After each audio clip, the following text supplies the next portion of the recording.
Iyayithetha inkosi yamaNazaretha enhle uNyaziso. Ngingowasibiya mina kwaNongoma.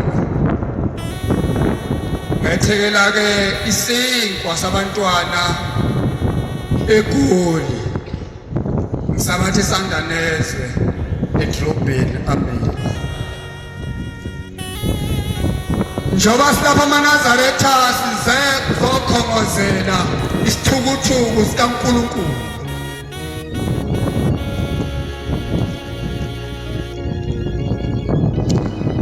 Akekho umuntu olapha endlini ongayiphethe ithotho yakhe nenkomishi yakhe ukuzokhongozela isithukuthuku.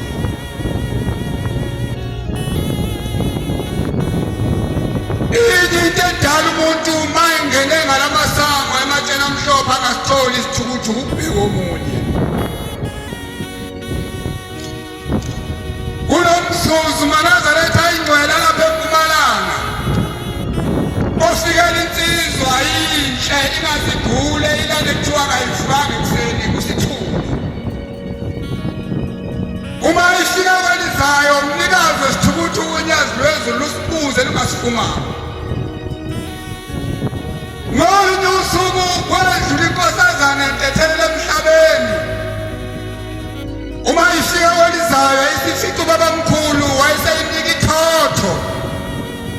Ethi mntanami mangibheka kusebenza lapha emhlabeni angisitholi isithukuthuku osebenzile emhlabeni. Hambe uyongifulela isithukuthuku sakho senze emhlabeni. Yayisithabatha le thotho lenkosazana siyofuna isithukuthuku indaba enkulu. Kodwa kwafinyaniseka ukuthi mayifika esabatheni ethempelini ithi yasibheka isithukuthuku ayazi yasifumana isithukuthuku ngoba kwakuthi inkonzo injena ibicabanga iy'nkonzayo ezishiye ekhaya.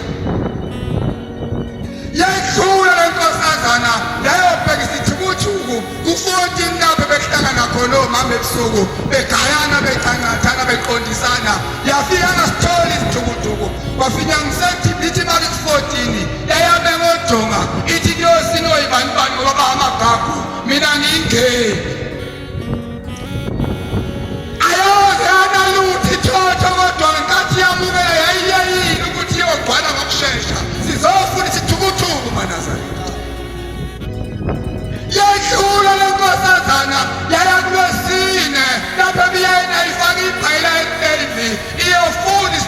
ebusuku yathi bayifika kulwesine kwatholakala ukuthi nakhona asifumaneki isithukuthukhu ngoba bezithi mazube kumgidi ziyalena noma kuthiwa kakhulume bonke abantu ithi bakhona abashumayela kangcono amagagu mina ngilona igagu besidlayela phansi yangasifumani isithukuthukhu.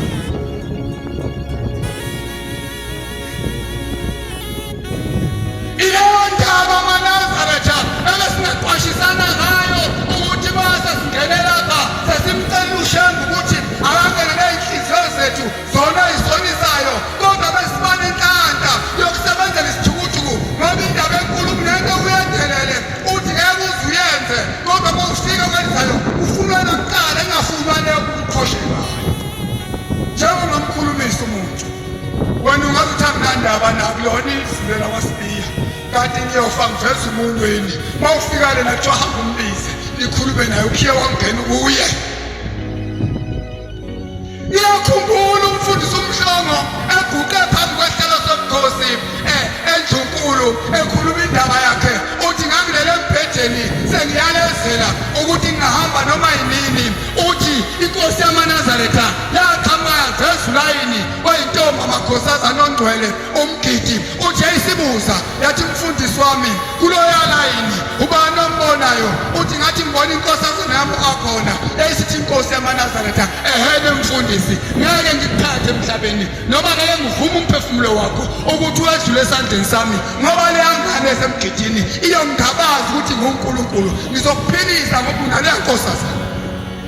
Sikhuluma indaba enjalo maNazaretha ithi inkosikazi kaMhlongo ngelinye ilanga isengihlala phansi iswazeza unangibuka kodwa ngiyakhumbula ukuthi sethe kabili sisendleleni awusingeke libale leyo ndaba uhanjiwe maNazaretha angeke sikhulume nabantu abangene abasuke nabangena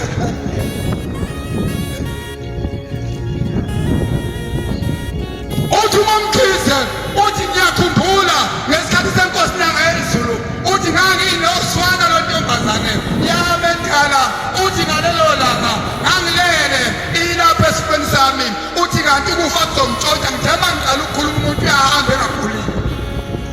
Into ekufanele siyenze nje maNazaretha sicele uNkulunkulu amafihlo singafihwa zinsuku namafihlo ngoba silapha nje khona umuntu ongasafone ekhaya wacaba noma wakhe akasafone ekhaya wacaba nobaba wakhe waze wagcinela izwi wayesethi ubaba kohamba uyongikhonzela phambili noma ungacela imthandazo siguqe sesifaste singathi siyicishe uyefana indaba isekhaya uthandaleni kwakhe wayibona ehamba endleleni encane ewumniba njengalezi indlela zikhona lapha uthi wasekwehla inkosikazi phezulu eyayivunule efana naye uthi kwasekukhuluma izwi lathi leli zihlabeleni ingoma yesithupha endisakubona kuphakama sakubona Judiya ubabepha abafowethu babalekele bakushiya beqoshwa kungcwele uthi ngayimemeza le ngoma uthi le nkosikazi yayiphethe ikambreni ivunule yayingqabitha phambi kwami ikhalela umgidi isilelo sabona phakama uthi kodwa isidumbu sami sasifaka iMnazaretha nosotini bami silanda le nkosikazi uthi kulandlela yayigida le nkosikazi ayikihlobo yegeke nesigubhu nesikomo nantsijole yayingakhali uthi ubumnandi babusemzweni yethanga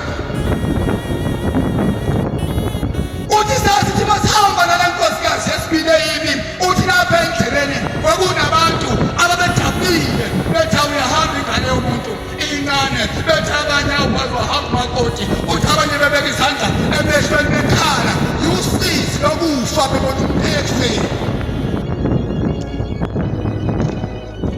uthi sathi masiqhamuka emzini okhazimulayo lolobhalwe esihlabelelweni ingoma yeshumi okhanyula ngaphezulu ngalenyanga uthi kwakukhona inkosi yesibili inkosi yokuqala uthi inkosi yangezulu yona yasho kathathu uthi yathi wo uthi ngaphakama kodwa sekuwubonile umuzi okhazimulayo umuzi uthi-ke angazi noma uma kwenzeka uNkulunkulu angikhumbula okwesibili ngedlula kulelizwe ngiyophinde ngiyibone kulo muzi engawubonanga